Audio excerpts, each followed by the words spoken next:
नमस्कार, मैं डॉक्टर अमिताभ सिंह एक बार फिर आपका हार्दिक स्वागत करता हूं। आज एक नए विषय को लेकर के आपके सामने उपस्थित हूं। आज जिस टॉपिक की चर्चा करेंगे उसे कहा जा रहा है टैब। टैब का मतलब मोबाइल वाला टैब नहीं, बल्कि ट्रांजिट एंटीसिपेटरी बेल। हमने एंटीसिपेटरी बेल के बारे में सुना है, वो सेक्शन 438 सीआरपीसी में डिस्कस किया जाता है, जहां पर सेशन कोर्ट को और हाई कोर्ट को कंकरेंट पावर मिलता है कि वो एक्यूज को गिरफ्तारी होने के पहले ही बेल ग्रांट कर देती है कि एक्यूज जब गिरफ्तार होगा तो उसे बेल दे दी जाएगी। लेकिन यहां मैं डिस्कस कर रहा हूं ट्रांजिट एंटीसिपेटरी बेल क्या होती है। इसकी चर्चा पिछले कुछ दिनों से चल रही थी, जब मुंबई हाईकोर्ट ने शांतनु मुलुक को 10 दिन के लिए और एडवोकेट निकिता जैकब को 3 हफ्ते के लिए ट्रांजिट एंटीसिपेटरी बेल इशू कर दी। तो प्रश्न उठने लगा कि आखिर इस तरह की बेल कहां पाई जाती है, सीआरपीसी में क्या इसके लिए कोई प्रोविजन है? क्या ये अभी नया डेवलपमेंट है या पहले से ही इस बारे में जुडिशियल लॉ किया जा चुका है, जज मेड लॉ के रूप में इसे स्थापित किया जा चुका है? तो इसका जवाब देने की कोशिश करेंगे। देखिए, इसकी शुरुआत 1982 में बीआर सिन्हा वर्सेस स्टेट में कोलकाता हाई कोर्ट ने, इसके बाद कर्नाटका ने एलआर नायडू के केस में, और बॉम्बे हाई कोर्ट के डिवीजन बेंच ने 1985 में NK Nair versus state of Maharashtra में ही कर दी थी। ये तीनों हाई कोर्ट्स एक दिशा में काम कर रहे थे, जो ट्रांजिट एंटीसिपेटरी बेल को देने के पक्ष में थे। इसके विरोध में कंट्ररी जो ओपिनियन आ रही थी वो 1986 में पटना हाई कोर्ट से आती है। पटना हाई कोर्ट का यह कहना है, एक मामले में Syed Zafarul Hussain and others versus state के मुकदमे में पटना हाई कोर्ट ने कहा कि सीआरपीसी में ऐसा कोई प्रोविजन है ही नहीं, इसलिए हम टैब को नहीं प्रोवाइड कर सकते, नहीं दे सकते। अब आप जानते हैं कि जब 2 या 2 से अधिक उच्च न्यायालयों के मत में भिन्नता हो, ऐसा कोई विषय हो, तो उस पर सुप्रीम कोर्ट की जजमेंट आ जाए तो वो सारा मैटर रिजॉल्व हो जाएगा। तो क्या सुप्रीम कोर्ट ने जजमेंट दी? जी, 2013 में एक मुकदमा, एक मौका मिला सुप्रीम कोर्ट को। केस का नाम है संदीप सुनील कुमार लोहरिया वर्सेस जवाहर चेलाराम बिजलानी का। यहां पर 2 तारीखें इंपॉर्टेंट हैं। 14 जून को कुछ और कहा गया, जबकि 1 अगस्त 2013 को सुप्रीम कोर्ट ने इस सवाल को खुला छोड़ दिया। तो आखिर क्या है कॉन्सेप्ट ट्रांजिट एंटीसिपेटरी बेल को लेकर, इसे देखते हैं। देखिए, सामान्यतः यह कहा जाता है कि जब किसी भी व्यक्ति के खिलाफ एफआईआर लॉन्च की जाती है, मामलों में मान लीजिए इन्वेस्टिगेशन हो रही है और नॉन बेलेबल केसेस हैं, तो उसे बेल लेने के लिए उस कोर्ट के सामने जाना पड़ता है। वह कोर्ट कंपिटेंट होती है बेल देने के लिए, जो उस मामले में ट्रायल चलाने का जुरिडिक्शन रखती है। यह तो सामान्य नियम है। अब इसको एक एग्जांपल से समझिए कि अगर मान लीजिए आपके खिलाफ दिल्ली में केस पेंडिंग है, आपके खिलाफ दिल्ली में एफआईआर की गई है, दिल्ली में केस लॉन्च की गई है, तो अगर आपको जमानत लेनी होगी तो दिल्ली के उस कंपिटेंट कोर्ट के सामने खड़ा होना पड़ेगा, वहां से आपको रेगुलर बेल मिलेगी। लेकिन अब एक नया कॉन्सेप्ट आपके सामने रखा जा रहा है, जिसे ट्रांजिट एंटीसिपेटरी बेल कहते हैं। यहां क्या कहते हैं? यहां कहा जा रहा है कि वह व्यक्ति जिसके खिलाफ ऐसी कार्रवाई पेंडिंग है या उसके ऊपर आरोपित की गई है, वह व्यक्ति जहां रहता है, जहां सामान्यता रहता है, वहां की कोर्ट में भी वो एप्लीकेशन दे सकता है, वह उस कोर्ट से भी ट्रांजिट एंटीसिपेटरी बेल ले सकता है। मतलब यह बेल कितने दिन के लिए इशू होगी? यह बेल उतने समय के लिए दी जाएगी जितना समय न्यायपालिका को लगेगा कि पर्याप्त होगा, यह व्यक्ति रिकोर्स ले सके उस न्यायालय में जाकर जहां पर मुकदमे का ट्रायल किया जाना है, वहां तक जाने में जो समय लगे, अपने आप को प्रेजेंट करने में जो समय लगे, उतने समय तक के लिए वो बेल ग्रांट कर देंगे। और इस तरह की एंटीसिपेटरी बेल को ट्रांजिट एंटीसिपेटरी बेल कहते हैं। एक एग्जांपल से समझिए। मान लीजिए कि मैं सिलचर में रहता हूं मैं अभी फिलहाल अगर कहा जाए रेजिडेंट सिलचर में हूं, सिलचर असम में हूं। मेरे खिलाफ मान लीजिए कि बेंगलोर में कोई मुकदमा फाइल करा दिया जाता है। अब बेंगलोर पुलिस उसके इन्वेस्टिगेशन करते हुए असम तक आ जाती है। तो अब सामान्य नियम कहता है कि अगर मुझे बेल लेने के लिए खड़ा होना पड़ेगा तो मुझे बेंगलोर के उस कॉम्पिटेंट कोर्ट के सामने, क्रिमिनल कोर्ट के सामने जाना पड़ेगा जो उस मामले का ट्रायल करने में कॉम्पिटेंट है। लेकिन ट्रांजिट एंटीसिपेटरी बेल कह रही है कि मैं यही सिलचर के सेशन कोर्ट में भी खड़ा हो सकता हूं और उनसे डिमांड कर सकता हूं कि आप मुझे दीजिए ट्रांजिट एंटीसिपेटरी बेल, जो कितने दिन के लिए दी जाएगी। अगर शांतनु मुलुक के मुकदमे को देखेंगे, जिसे आप टूल किट केस के नाम से भी जानते हैं, तो वहां पर शांतनु मुलुक को 10 दिन के लिए दिया गया और उसी मामले में एडवोकेट निकिता जैकब को 3 हफ्तों के लिए कोर्ट ने ट्रांजिट एंटीसिपेटरी बेल प्रोवाइड की। इसका मतलब ये फिक्स कौन करेगा? ये वो न्यायालय फिक्स करेगी जहां की लोकल जुरिडिक्शन में वो एक्यूज पाया जा रहा है, और वो क्या देंगे? ट्रांजिट एंटीसिपेटरी बेल प्रोवाइड करेंगे। अब प्रश्न उठेगा कि क्या ये टूल किट केस से निकल के आया है? ऐसा नहीं है। इसका एक लंबा इतिहास है और मैंने यही प्रयास किया है कि इस टॉपिक पर जितने भी लीडिंग चीजें हैं वो आपके सामने प्रेजेंट करूं। पहली चीज ये समझ के चलिएगा कि ट्रांजिट एंटीसिपेटरी बेल को लेकर के सीआरपीसी में कोई प्रोविजन नहीं है, ऐसा कोई स्पेशल प्रोविजन नहीं है। एंटीसिपेटरी बेल को लेकर के 438 सीआरपीसी बनी हुई है, लेकिन ट्रांजिट एंटीसिपेटरी बेल का पूरा डेवलपमेंट जज मेड लॉ के रूप में होता है। शुरुआत देखिए, पहला जो अगर कहिए स्टार्टिंग कहां से हुई, तो 1982 में कलकत्ता हाईकोर्ट ने BR सिन्हा वर्सेस स्टेट के मुकदमे में इसको प्रोवाइड किया, इसको प्रदान किया ट्रांजिट एंटीसिपेटरी बेल को।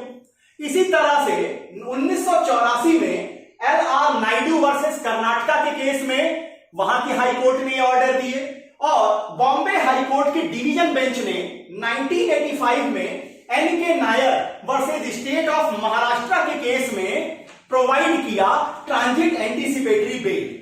ये यहां पर न्यायपालिका ने यह माना कि देखिए, किसी भी व्यक्ति के जो पर्सनल लिबर्टी होती है वह उसका पैरामाउंट आभूषण है, ऑर्नामेंट है, और अगर इसको लेकर किसी तरह का थ्रेट होता है तो न्यायपालिका की जिम्मेवारी बनती है कि वह उस व्यक्ति के, एक्यूज के पर्सनल लिबर्टी के राइट को भी इंश्राइन करे, उसको वो स्थापित करे। और यहां पर बॉम्बे हाई कोर्ट ने, कोलकाता हाई कोर्ट ने, कर्नाटका की कोर्ट्स ने यह माना कि ऐसे व्यक्ति को ट्रांजिट एंटीसिपेटरी बेल दिया जाना चाहिए, उसको यह मिलना चाहिए। बहुत अच्छा।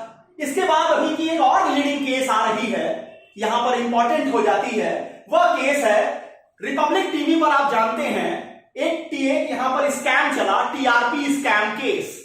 टीआरपी स्कैम केस में प्रिया मुखर्जी, जो कि रिपब्लिक टीवी की COO हैं, उनके खिलाफ भी मामला पेंडिंग किया गया, मामला आरोपित किया गया और मुकदमा आया प्रिया मुखर्जी वर्सेस कर्नाटका, जहां पर कर्नाटका की कोर्ट ने प्रिया मुखर्जी को यह मानते हुए कि ये जो आरोप उनके खिलाफ पेंडिंग किए गए हैं, मामला जो पेंडिंग किया गया है, यह उनकी पर्सनल लिबर्टी के ऊपर एक थ्रेट है, उन्होंने प्रिया मुखर्जी को प्रोवाइड किया ट्रांजिट एंटीसिपेटरी बेल। यह तो एक पक्ष रहा उच्च न्यायालयों का, जहां पर बॉम्बे की हाई कोर्ट, कर्नाटका से जुड़ी हुई कोर्ट और उसके साथ साथ कोलकाता की कोर्ट ने भी, हाई कोर्ट्स ने भी ये प्रोवाइड करने का अधिकार दिया, कहा कि हम दे सकते हैं ट्रांजिट एंटीसिपेटरी बेल। तो क्या सारी न्यायपालिका, सारे उच्च न्यायालय जो इस देश में हैं, वो इस ओर सकारात्मक थे? आंसर है नहीं। इसके contrary opinion I Patna high court से। केस का नाम है Syed Zafarul Hussain and others versus state. यहां क्या कहा गया? यहां पटना हाईकोर्ट ने कहा कि जब आप सीआरपीसी को देखते हैं तो सीआरपीसी में ट्रांजिट एंटीसिपेटरी बेल को लेकर कोई प्रोविजन नहीं है, और जब जिस चीज के बारे में विधायिका ने कोई प्रावधान नहीं दिया है उस बारे में हम सकारात्मक तरीके से आगे नहीं जा रहे हैं और हम ट्रांजिट एंटीसिपेटरी बेल को नहीं प्रदान कर रहे हैं। अब देखिए, कुछ न्यायपालिका सकारात्मक जा रही थी, कुछ न्यायपालिका जो है वो नकारात्मक, कुछ हाई कोर्ट निगेटिव दिशा पकड़ रहे थे। तो ज्यादा बेहतर क्या होता कि सुप्रीम कोर्ट इस मामले को सुलझा देता। क्या सुप्रीम कोर्ट को मौका मिला था? जी हां, सुप्रीम कोर्ट को एक मौका मिला था और केस का नाम था संदीप सुनील कुमार लहोरिया वर्सेस जवाहर चेलाराम बिजलानी का। मुकदमा है 2013 का। इस संदीप सुनील कुमार के केस में 2 तारीखों को याद रखिएगा। देखिए, ये प्रश्न इंटरव्यू बोर्ड पूछने की कोशिश करेंगे क्योंकि नए कॉन्सेप्ट हमेशा ही पूछे जाते हैं। तो लाहौरिया के केस में 14 जून 2013 की तारीख को दिमाग में रखिएगा। 14 जून 2013 को सुप्रीम कोर्ट ने वही बात कही जो पटना हाई कोर्ट ने 1986 में सैयद जफरुल हुसैन के केस में कही थी।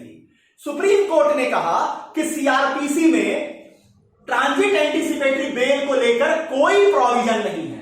लेकिन रुकिए, यहां पर 1 अगस्त 2013 को सेम मुकदमे में 14 जून 2013 को इन्होंने कहा कोई प्रोविजन नहीं है, लेकिन 1 अगस्त 2013 को सुप्रीम कोर्ट कहती है कि भाई अगर सेशन कोर्ट ने, अगर हाई कोर्ट ने ट्रांजिट एंटीसिपेटरी बेल प्रोवाइड कर दी है तो हमें इस पर कोई आपत्ति नहीं है। मतलब ट्रांजिट एंटीसिपेटरी बेल के प्रश्न को सुप्रीम कोर्ट ने खुला छोड़ दिया। अब खुला छोड़ दिया किसके लिए? हाई कोर्ट और सेशन कोर्ट के लिए कि जिस तरह आप जो वस्तु स्थिति को देखते हुए, मामले की गंभीरता को देखते हुए, एक्यूज के पर्सनल राइट को देखते हुए आप जिस तरह से एंटीसिपेटरी बेल इशू करते हैं, उसे अगर आपको लगता है तो आप ट्रांजिट एंटीसिपेटरी बेल भी इशू करने में कॉम्पिटेंट हैं। हमारी ओर से कोई रिस्ट्रिक्शन नहीं है। अब प्रश्न उठता है कि क्या क्या चीजें देखी जाएंगी जब ट्रांजिट एंटीसिपेटरी बेल दिया जाना होगा। पहले समझिए, सबसे पहला जो होगा, जो पहली चीज होगी, एप्रीहेंशन ऑफ अरेस्ट होना चाहिए। जो यही एप्रीहेंशन ऑफ अरेस्ट रिक्वायर्ड होती है जब आप एंटीसिपेटरी बेल की डिमांड करते हैं। दूसरा, यह वह न्यायालय देगी जिस न्यायालय के लोकल जुरिडिक्शन में एक्यूज रहता है। वह सेशन कोर्ट कंपिटेंट होगी, वह हाई कोर्ट कंपिटेंट होगी जिसके लोकल जुरिडिक्शन में एक्यूज रहता है। अगर एक्यूज लोकल जुरिडिक्शन में नहीं रहता है तब वो न्यायालय ट्रांजिट एंटीसिपेटरी बेल प्रोवाइड नहीं करेगी। क्या इस पर कोई मुकदमा है? बहुत चर्चित मुकदमा है। केस का नाम है हनीप्रीत इंसान वर्सेस स्टेट 2017। हनीप्रीत से आप और हम सभी परिचित हैं। जी हां, वही गुरु राम रहीम वाली हनीप्रीत। अब देखिए, ये कोर्ट के सामने भी ये माया खेल रही थी। हनीप्रीत रेजिडेंट ऑफ हरियाणा है। इनका रेजिडेंस अगर देखा जाए, ये रहने वाली हरियाणा की थी, लेकिन ये दिल्ली की कोर्ट के सामने खड़ी होती हैं और कहती हैं कि आप हमें ट्रांजिट एंटीसिपेटरी बेल प्रोवाइड कर दीजिए। कोर्ट ने कहा ट्रांजिट एंटीसिपेटरी बेल देने के लिए जरूरी है कि आप दिल्ली की लोकल जुरिडिक्शन में निवास करती हैं, जो कि यहां पर नहीं दिखाई देता। तो आप किसी भी तरह का कीमोफ्लेक्स करके, किसी भी तरह की चीजों को तोड़ मरोड़ करके, घुमा के पेश करके आप यहां पर ट्रांजिट एंटीसिपेटरी बेल नहीं दी जाएगी। क्यों? क्योंकि हनीप्रीत इंसान आप दिल्ली की रेजिडेंट नहीं है। तो ट्रांजिट एंटीसिपेटरी बेल में ये कुछ बातें मैंने आपके सामने रखी। जहां ट्रांजिट एंटीसिपेटरी बेल को समझिए कि ये इसको लेकर सीआरपीसी में कोई प्रोविजन नहीं है, ये जज मेड लॉ के रूप में है। जब भी एप्रीहेंशन ऑफ अरेस्ट की बात की जाएगी और इसके साथ अरेस्ट, एप्रीहेंशन ऑफ अरेस्ट होगा, तो वो कोर्ट जिसके लोकल जुरिडिक्शन में एक्यूज रहता है, वहां की सेशन और हाई कोर्ट चाहे तो ट्रांजिट एंटीसिपेटरी बेल दे सकती है। अब देखिए, ये जो सुप्रीम कोर्ट वाला मुकदमा है संदीप सुनील कुमार लहोरिया का, इस मुकदमे को उठाया गया था टूल किट केस में, जब शांतनु मुलुक और advocate Nikita Jacob Bombay high court के सामने डिमांड कर रहे थे ट्रांजिट एंटीसिपेटरी बेल की। वहां पर प्रोसिक्यूशन की ओर से कहा गया कि यहां पर बॉम्बे हाई कोर्ट को ऐसा ऑर्डर नहीं देना चाहिए। क्यों? क्योंकि 14 जून को यह बात सुप्रीम कोर्ट ने कही थी कि ऐसा कोई प्रोविजन नहीं है सीआरपीसी में। वहीं पर डिफेंस की ओर से कहा गया कि जिस मुकदमे को आप कोर्ट कर रहे हैं उस मुकदमे में 1 अगस्त 2013 का ऑर्डर पढ़िए कि अगर सेशन कोर्ट और हाई कोर्ट अपने विवेकाधिकार का इस्तेमाल करके, अपने मस्तिष्क का इस्तेमाल करके वहां प्रोवाइड कर रही है ट्रांजिट एंटीसिपेटरी बेल, तो सुप्रीम कोर्ट को इसमें कोई आपत्ति नहीं है। और यहां पर बॉम्बे हाई कोर्ट ने टूल किट केस में शांतनु मुलुक को 10 दिन का ट्रांजिट एंटीसिपेटरी बेल प्रोवाइड किया, वहीं निकिता जैकब को 3 हफ्ते का ट्रांजिट एंटीसिपेटरी बेल प्रोवाइड किया गया। तो ये एक नया कॉन्सेप्ट मैंने सोचा आपके सामने रखें। इतनी बातें रही ट्रांजिट एंटीसिपेटरी बेल को लेकर के। लॉ से जुड़े हुए और इसी तरह के नए नए विषयों को लेकर आपके सामने आता रहूंगा। तब तक के लिए बहुत बहुत धन्यवाद। नमस्कार।